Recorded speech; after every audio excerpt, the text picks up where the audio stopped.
So the past couple of weeks, I have been doing research on different technology or applications that would be useful in a special education classroom. So today I was going to talk all about an app called Autism Express. However, I had kind of a divine intervention this weekend. I'm at Copper Mountain Ski Resort in Colorado, and the Special Olympics are here right now. So I actually had the privilege of meeting a family that has a daughter with Down syndrome, and we got to talking, had some conversation, chit-chatting, and I eventually told them about my major and what I plan to do with my life, and I asked them, hey, like, what kind of technology do you guys use? Is there any apps that you'd recommend for me? And they recommend an app called Visual Cue.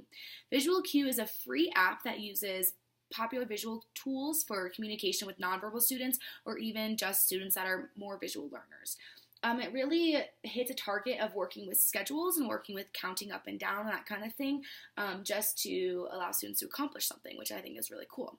And while doing all of this, it also creates progress reports, providing more insight for parents or teachers to see how their student or child is doing. So the app has 5 main components. The first is a visual cue board. The visual cue board is on the homepage of the app, and it's basically like a step-by-step guide map of what is expected of the student for the whole entire day. And so they're able to check things off as they have completed them, and if it's needed to change the order of the schedule, you can just press and hold and do that as needed, which I think is really cool.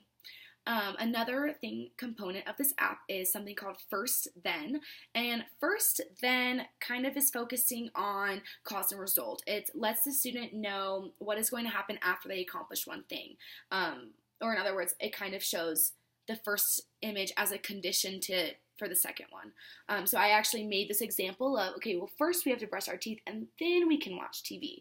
But another useful example could be something like, okay, well, first we wash our hands and then we can have our favorite snack. So it kind of just helps them understand what they need to do in order to receive a type of compensation.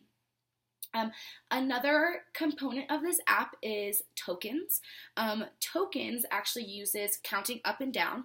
So the student needs to follow along counting up and down with the app, and then once it's completed, they're rewarded with the token. So there's a variety of different tokens to choose from, and you can even add your own. And so, like, let's say a student wanted some blueberries. They need to count with the app until the blueberries are completely lit up, and then it will tell them, oh, goal achieved, and then they can receive the blueberries, which is kind of a cool thing, and also helps them, with getting some more practice with counting up and down.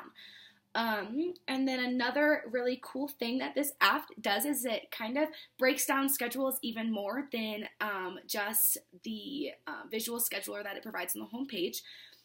So for example, when one task has a lot of steps, this feature becomes very useful. It helps to kind of communicate what is expected of them without overwhelming them with the number of steps within this one task. So, for example, like brushing your teeth.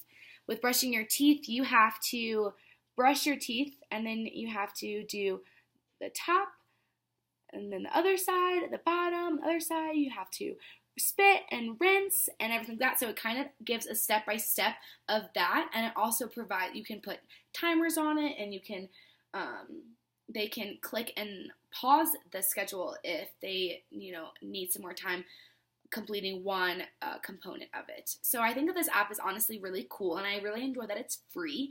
There is a version of the app that costs $9.99. However, after reading the description of it and kind of like doing some research on it, I don't see what's different about the one that costs $9.99 versus the free one. So I definitely think that the free one is awesome.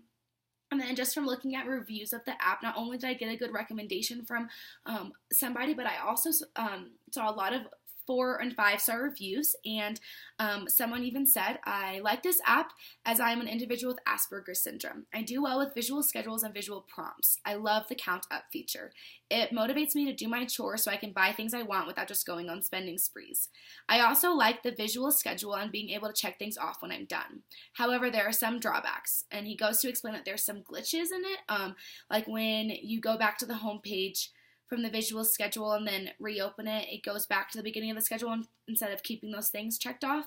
And so he just said, other than that, I love this app. They just need to fix a few of the bugs, which is understandable. Maybe that's between the free one and the $9.99 one.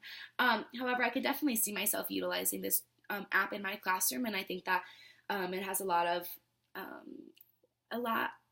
possibilities.